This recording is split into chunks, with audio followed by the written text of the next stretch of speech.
गांव में है सास ससुर। मानव दरभंगा के एक छोटे से गांव से था। उसके परिवार में उसके माता पिता के अलावा उसकी दो बहनें भी थी। मानव के पिताजी एक छोटी सी दुकान चलाते थे।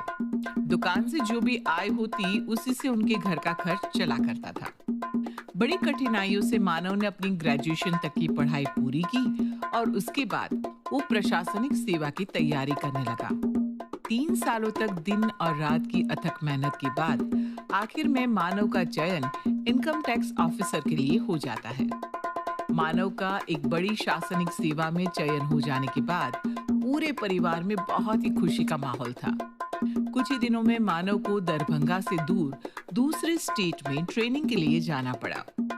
शुरुआत में कुछ समय तो वो माँ बाप से मिलने के लिए जल्दी जल्दी गांव जाता रहा, लेकिन ट्रेनिंग खत्म होने के बाद जैसे ही उसे पोस्टिंग मिली उसके बाद छुट्टी मिल पाना उसके लिए बहुत कठिन हो गया, जिसके कारण अब वो अपने गांव दरभंगा बहुत कम जा पाता था।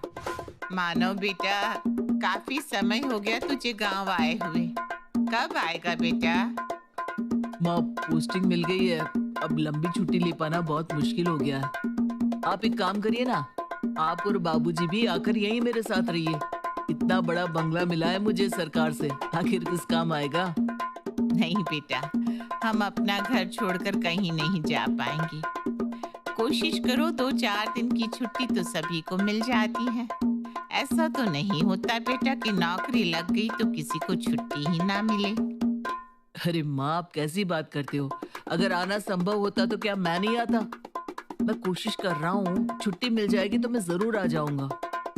इसी तरह कुछ और दिन बीत जाते हैं। मानव के मम्मी पापा उस पर लगातार गांव जाकर उनके साथ रहने के लिए दबाव बनाते रहते हैं। बेटा, हमने तुझे पढ़ाया लिखाया, इस काबिल बनाया कि तू आज इतना बड़ा अफसर बन गया, और तू अफसर बनने के बाद माँ बाप से मिलने के लिए समय भी नहीं निकाल पा रहा है। पापा, आप मुझे गलत समझ रहे हैं। मैं एक बहुत ही बड़े जिम्मेदारी वाले पद पर हूँ। मेरे लिए 3 दिन की छुट्टी लेने का मतलब बहुत बड़ी बात है, और सरकार मुझे काम करने के लिए पैसे देती है, घर में बैठकर छुट्टियां मनाने के लिए नहीं। पद जितना बड़ा होता है, जिम्मेदारी भी उतनी ही बड़ी होती है। पापा, ये बात आप क्यों नहीं समझते? आपको तो खुश होना चाहिए कि आपका बेटा इतने बड़े पद पर पहुंच गया है और देश की भलाई के लिए इतना काम कर रहा है। मानव की बात सुनकर मानव के पिताजी फोन काट देते हैं। मानव को महसूस हो रहा था कि माँ पिताजी अब उससे कुछ उखड़े से रहते हैं। शादी की उम्र होने पर भी घर में कोई भी उसकी शादी के बारे में बात ही नहीं कर रहा था। एक दिन मानव अपनी माँ को फोन करता है। माँ, ट्रेनिंग के दौरान मेरी मुलाकात एक लड़की से हुई थी। उसका नाम रेणुका है। रेणुका मेरी ही तरह सरकारी विभाग में अफसर है और यहीं पर पोस्टेड है। हम दोनों एक दूसरे को बहुत पसंद करते हैं और शादी करना चाहते हैं। क्या कहा? अपनी पसंद से शादी करना चाहता है? ऐसी होती है आज के जमाने की नाशुक्री औलादें। जीवन भर मेहनत करके अपना पेट काट काट कर पढ़ाया लिखाया हमने, और शादी इनको अपनी पसंद से करनी है। मैं बता दे रही हूँ, शादी होगी तो मेरी पसंद की लड़की से होगी। मैंने तेरे रिश्ते की बात चलाई है। लड़की वाले पूरे 30 लाख रुपया नगद देने को तैयार है, और लड़की भी यहीं पास गांव की है। शादी के बाद तू आराम से अपनी नौकरी पर रहना, और बहू हमारे पास रहकर हमारी सेवा करेगी। ये कैसी बातें कर रही हो माँ? अगर शादी के बाद मेरी पत्नी गांव में रहेगी तो फिर शादी का क्या मतलब हुआ? मैं भी तो चाहता हूँ कि जब मैं पूरा दिन काम के बाद थक कर घर पहुँचूं तो कोई घर पर मेरा इंतजार कर रहा हो, जो मेरे साथ बैठकर एक कप चाय पिए। क्या मैं जीवन भर इतने बड़े बंगले में अकेला रहूंगा? देखो तो कैसी बेशर्मी से बात कर रहा है माँ के सामने। अभी तो शादी हुई भी नहीं, और अभी से बीवी को साथ ले जाने के लिए मरा जा रहा है। अब इससे क्या उम्मीद करे कि कल को अपनी पत्नी को हमारे पास सेवा करने के लिए छोड़ेगा? माँ, सेवा करवानी है तो मैं आपके लिए एक नौकर लगवा देता हूँ। आपका जो मन करे उससे वो काम करवा लेना। लेकिन बीवी सिर्फ सेवा करने के लिए नहीं होती है, वो मेरी जीवन साथी है, और अपने लिए जीवन साथी मैं अपनी पसंद से चुनूंगा, और हाँ, उसे अपने साथ ही रखूंगा। अरे नालायक, जब तू अफसर बना था ना, सबसे ज्यादा खुश तेरी माँ ही हुई थी। इसे लगा था अब बेटा सरकारी अफसर बन गया, बेटे की शादी में दहेज मिलेगा तो हमारी गरीबी दूर हो जाएगी। लेकिन इन्हें देखो, साहबजादे पहले ही अपना रिश्ता पक्का करके बैठे हैं। अब जब तुम सब कुछ तय कर ही चुके हो तो हमें फोन करके बताने की क्या जरूरत है? पापा मुझे समझ में नहीं आ रहा, आपको दुख किस बात का है? आपके हाथ से 30 लाख का दहेज चला गया इस बात का, या मैंने अपनी पसंद से लड़की चुन ली इस बात का? मुझे बड़ा अफसोस हो रहा है आप लोगों की सोच पर। आप इस तरह से सोच भी कैसे सकते हैं पापा? और मैं पैसों के लिए किसी भी ऐसी वैसी लड़की से शादी नहीं करूंगा। शादी तो मैं रेणुका से ही करूंगा। अब आप लोग खुश हो या ना हो। बेटे के मुंह से ऐसी बातें सुनने के बाद मानव के माँ बाप बहुत नाराज हो जाते हैं और उसकी शादी में शामिल होने के लिए भी शहर नहीं आते। हालांकि मानव कई बार फोन करके उन्हें शादी में आने के लिए कहता है, लेकिन वे दोनों टस से मस होने को तैयार नहीं होते। अंत में माता पिता की उपस्थिति के बिना ही रेणुका और मानव शादी कर लेते हैं। चूंकि मानव और रेणुका दोनों ही अच्छे पदों पर नौकरी करते थे, इसलिए शहर में उन्होंने जल्द ही एक आलीशान मकान ले लिया था। रेणुका नौकरी पेशा थी, इसलिए घर में काम करने और खाना बनाने के लिए उन्होंने नौकर चाकर भी रखे हुए थे। कुल मिलाकर दोनों एक अच्छी ऐशो आराम वाली जिंदगी जी रहे थे। एक दिन मानव की बुआ उसके गांव वाले घर आती है। भाभी, अब तो मानव की नौकरी लगे भी 7-8 साल हो गए। हमने तो सुना था मानव शहर में बहुत बड़ी नौकरी पा गया है। अब नौकरी चाहे लग गई हो, लेकिन इतने सालों में आपके घर में कोई बदलाव नहीं आया। जैसा पहले थे वैसे ही आज हो। भैया पहले भी ये छोटी सी दुकान चलाते थे, आज भी वही चला रहे। आप लोगों को देखकर लगता नहीं कि आपका बेटा इतना बड़ा अफसर हो गया है। अब क्या कहें जीजी, आजकल के बच्चे माँ बाप से पहले अपने बारे में सोचते हैं। अब बेटे के बारे में आपको क्या ही बताएं। बड़े अरमानों से पाल पोस के बड़ा करा था। इकलौते बेटे को देखकर सोचते थे कल को पढ़ लिख जाएगा, अच्छी नौकरी लगेगी तो अपनी पसंद की दुल्हनिया ले आएंगे। आप ही बताओ हमने कौन सी गलत बात कह दी। ये तो घर घर की कहानी है कि बेटे की शादी में माँ बाप के अरमान तो होते ही हैं। अरे पूरे बिहार में कौन लड़की वाला रहेगा जो सरकारी नौकरी वाले दामाद को 20-30 लाख का दहेज भी ना दे। अरे लड़का पैदा किए हैं हम, इतना पढ़ाए लिखाए हैं, हक बनता है हमारा लेने का। लेकिन हमारे बेटे ने तो हमारे सारे अरमानों पर पानी फेर दिया। पता नहीं कहां से वो रेणुका उसे टकरा गई। अरे जीजी, सीधा साधा लड़का फंसा लिया हमारा। जाने कौन टोना टोटका कर दिया चुड़ैल ने कि हमारा नाम ही नहीं लेता। देखो शांति भाभी, अब जो हो गया सो हो गया। अब आपके मना करने से कुछ बदल तो नहीं जाएगा। लड़का तो शादी कर लिया जिससे उसे करनी थी। अब आपकी भलाई और समझदारी तो इसी में है कि आप बेटे की खुशी में खुश रहो, वरना बेटा भी हाथ से चला जाएगा आपके। अरे उस नाटी रेणुका को बहू माने मेरी जूती। मैं मरते मर जाऊंगी लेकिन उस रेणुका को दिल से बहू नहीं मानूंगी। अच्छा एक बात बताओ, मानो फोन वोन करता है क्या आप लोगों को, कि फोन करना भी छोड़ दिया है? नहीं दीदी, फोन तो करता है, महीने 2 महीने में एक बार आ ही जाता है फोन। अरे सुखे सुखे सिर्फ हाल चाल ही लेता है या शहर से कुछ रुपया पैसा भी भेजता है? बूढ़े माँ बाप ने पेट काट काट कर पढ़ाया और देखो तो माँ बाप बेचारे यहाँ गांव में अकेले पड़े। अरे जीजी, शादी हो गई तो समझो लड़का पराया हो गया। अरे हमारे बेटे को ले गई वो लड़की, अब हमरा कुछ ना रहा। जी भाभी, सच्ची आपकी हालत देखकर ना बड़ा दुख लगता है। जैसे आपके साथ हुआ ना, भगवान ऐसा दिन किसी को ना दिखाए। अरे गांव में जो बच्चे रहकर काम धंधा करते हैं, चाहे थोड़ा कमा लेते हैं, कम से कम अपने माँ बाप की सेवा तो करते हैं, उन्हीं के पास तो रहते हैं। अब ऐसी शिक्षा का भी क्या फायदा कि आप पढ़ने के लिए बाहर भेज दिए और लड़का वहीं का होकर रह गया। अब आप लोग यहाँ बेटे को याद करके अपना जी जला रहे हैं। बुआ जी की तरह ही जो भी आस पड़ोस और रिश्तेदारी में शांति को अपने हाथों से घिस घिस कर पोछा लगाते, बर्तन धोते और घर के काम करते हुए देखता, उसके मुंह से यही निकलता कि देखो तो कितना स्वार्थी बेटा है, बुढ़ापे में माँ बाप को अकेला छोड़ दिया। धीरे धीरे पूरे रिश्तेदारी में ये बात फैल गई थी कि मानव ने अपने माँ बाप की सुध लेना छोड़ दिया है और वो शहर में अकेले मजे कर रहा है। धीरे धीरे समय बीतता है और मानव की पत्नी रेणुका एक प्यारी सी बेटी को जन्म देती है। बेटी के जन्म पर मानव और रेणुका बहुत खुश थे। उन्हें ऐसा लग रहा था जैसे सारे जहां की खुशियां उनकी झोली में आ गिरी है। सुनिए ना, हमारी शादी ऐसे ही सादगी से हो गई थी और आपके यहाँ का कोई रिश्तेदार भी आज तक हमसे मिला नहीं। क्यों ना हम बेटी के जन्म के लिए एक पार्टी दें और उसमें अपने सभी दोस्तों और रिश्तेदारों को बुलाएं। इसी बहाने सबसे मिलना जुलना भी हो जाएगा। आप ऐसा करिए ना, अपने खास खास रिश्तेदारों को टिकट भेज दीजिए, उन्हें आने में सुविधा हो जाएगी।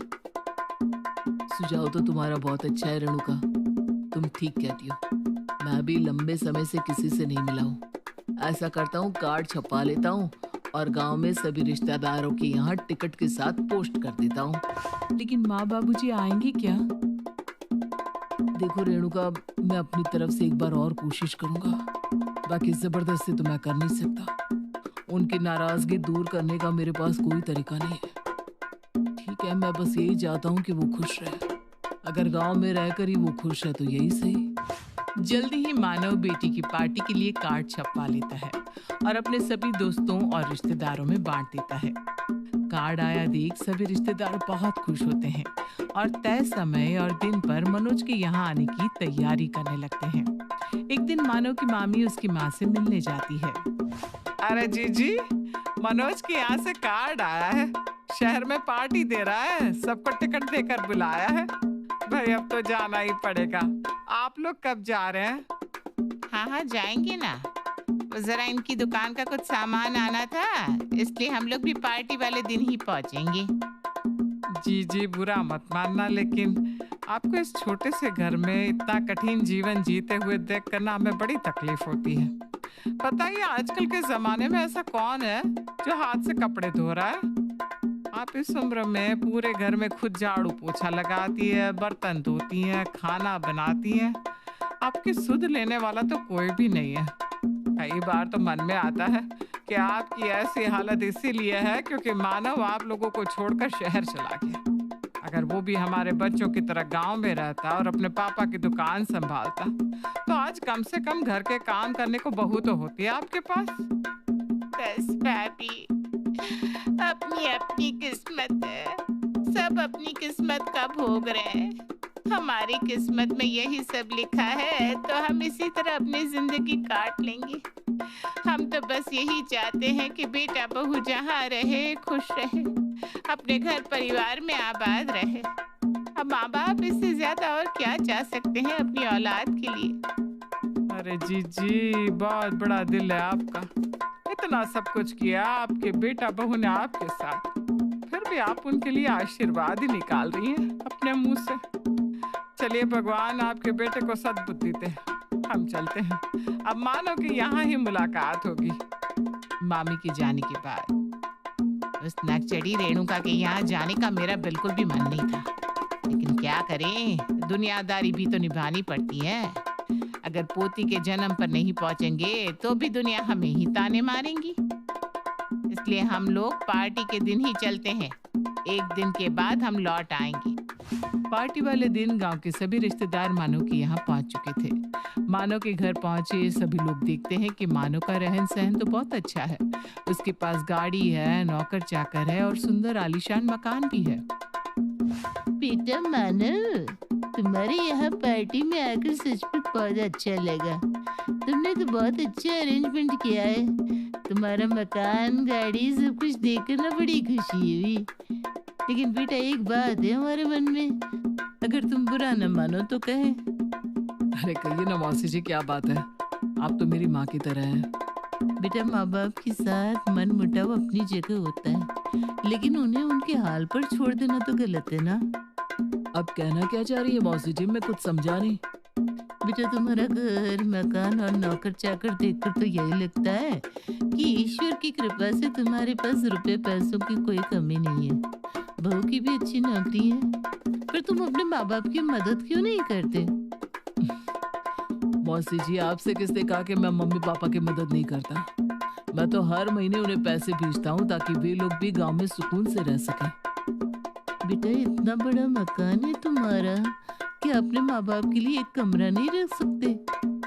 एक कमरा क्यों मौसी जी, ये पूरा घर उनका ही तो है।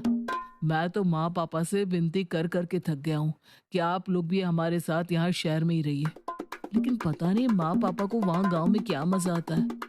वो लोग तो मेरे घर में पैर रखने तक को तैयार नहीं है। अरे मानो बेटा, झूठ क्यों बोल रहे हो? तुमने तो अपनी माँ को ये तक बताना जरूरी नहीं समझा कि तुम्हारी पत्नी पेट से है। बेचारी भाभी का कितना मन था बहू की सेवा करने का। हम क्या जानते नहीं सच क्या है? अच्छा, और ये सच जो आपने मुझे अभी कहा, ये किसने बताया आपको? अरे खुद भाभी ने, और कौन बताएगा? वाह मम्मी वाह। चलो अब अगर बात छिड़ी गई है तो असलियत मैं आप सबको बताता हूँ। जैसे ही मुझे पता चला कि रेणुका प्रेग्नेंट है, मैंने सबसे पहले माँ को ही फोन किया था। माँ, रेणुका पेट से है। डॉक्टर ने उसे खास देखभाल करने की सलाह दी है। अगर आप ऐसी हालत में रेणुका के पास आकर रहेंगी तो मुझे अच्छा लगेगा, और इसी बहाने आप दोनों के बीच में जो थोड़ा बहुत मनमुटाव है वो भी दूर हो जाएगा। आप एक बार आकर तो देखो माँ, रेणुका बहुत अच्छी लड़की है। आपको उससे जो भी शिकायत है सब दूर हो जाएंगी। मुझे पता है आप मुझसे तो नाराज हो सकती हैं, लेकिन अपने आने वाले पोते या पोती को देखने के लिए आपके मन में भी इच्छा तो होगी ना। उनसे रूठ कर कितनी देर रह पाएंगी माँ?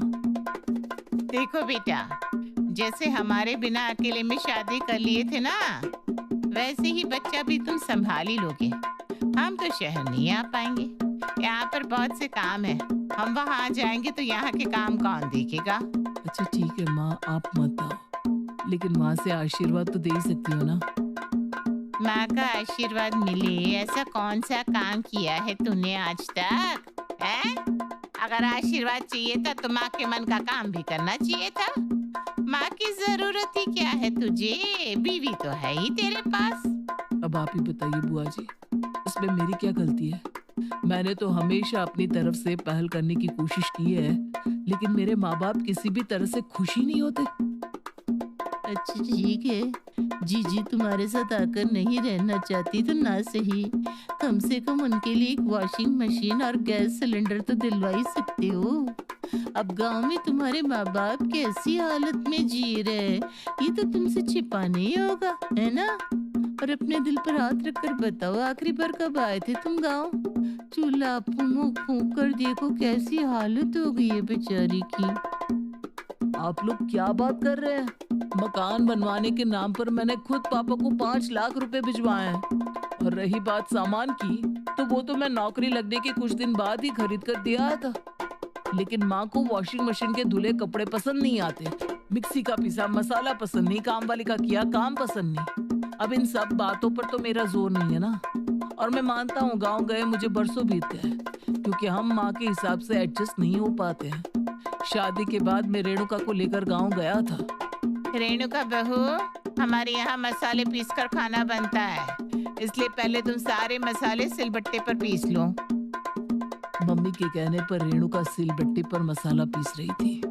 अरे रेणुका, मिक्सर में पीस लो ना, क्यों आधे घंटे से यहाँ लगी हुई हो?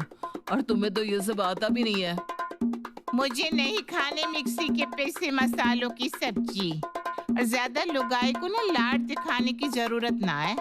हमने भी यही काम करते हुए जिंदगी बिताई है। माँ, आपने जब ये काम किए तब हमारे पास सुख सुविधा का अभाव था, आपकी मजबूरी थी, लेकिन रेणुका की तो नहीं है। जब घर में मिक्सर है तो क्यों ये सिलबट्टे पर मसाले पीसे? इतना ही नहीं, इन्होंने वॉशिंग मशीन होने पर भी एक कपड़ा भी उसमें धोने नहीं दिया। रोज माँ कपड़ों का ढेर उसके सामने लगा देती थी। गैस सिलेंडर होने पर भी जबरदस्ती उससे चूल्हे पर खाना बनवाने की जिद करती थी। माँ वो शहर की लड़की है, ये सब काम उसने कभी नहीं किए। और जब वॉशिंग मशीन रखी जंग खा रही है तो सब काम हाथ से करने की जिद क्यों माँ? ये मेरा घर है, यहाँ पर सब कुछ मेरे हिसाब से करना होगा। अगर तुम्हें हर चीज से इतनी दिक्कत है तो आगे से अपनी पत्नी को लेकर यहाँ मत आना। उस दिन के बाद रेणुका ने भी कान पकड़ लिए कि अब वो गांव नहीं जाएगी। और एक बात बताऊं आपको, माँ नहीं चाहती थी कि मैं रेणुका को लेकर आऊं, इसीलिए उन्होंने उसे इतना सताया। ये तो बड़ी गलत बात है भाभी। दोष आपके अंदर है और बुराई आप सारे जहां से बेटे की करती हो। ऐसी कौन सी माँ होगी जो बहू की गर्भावस्था में आने से मना कर दे। जब आपका बेटा हर महीने आपको पैसे भिजवा रहा है तो क्या जरूरत है आपको गांव में ऐसा जीवन जीने की। आप भी नौकर चाकर लगाओ, चैन और सुकून की जिंदगी जियो। लेकिन नहीं, आपको तो बेटे को बुरा साबित करना है ना, इसीलिए बरसों से ये नाटक कर रहे हैं। ये क्या जीजी, अगर आज हम यहाँ ना आए होते तो हमें तो सच्चाई कभी पता ही ना चलती, क्योंकि आपने तो गांव में यही बात फैला रखी है कि बेटा आपको पूछता ही नहीं, वो तो बस अपनी बीवी का होकर रह गया है। और जब मानव ने मकान बनवाने के लिए पैसे दिए ही हैं, तो आप क्यों उस खंडहर जैसे मकान में रह रही हैं? दीदी, अब आपकी सारी पोल खुल चुकी है। अब आप भी जिद छोड़िए और अपने जीवन में थोड़ा बदलाव लाइए। आपको मानव के साथ शहर में नहीं रहना, कोई बात नहीं, लेकिन आप जहाँ भी रहिए खुश तो रहिए और खुशी खुशी अपना जीवन बिताइए। बेटे को कोसना बंद कीजिए, वो आपका दुश्मन नहीं है। मानव जैसे बेटे भी सबको नसीब नहीं होते। आपने उसके साथ कुछ खास अच्छा नहीं किया, उसके बाद भी वो अपना फर्ज निभाने में किसी तरह से पीछे नहीं रह रहा। रिश्तों की कदर करिए दीदी। सभी रिश्तेदारों के सामने अपनी पोल खुलती देख शांति को गुस्सा आ जाता है और वो अपने स्वभाव के अनुरूप गुस्से में पैर पटकती वहां से उठकर चली जाती है और शाम की ट्रेन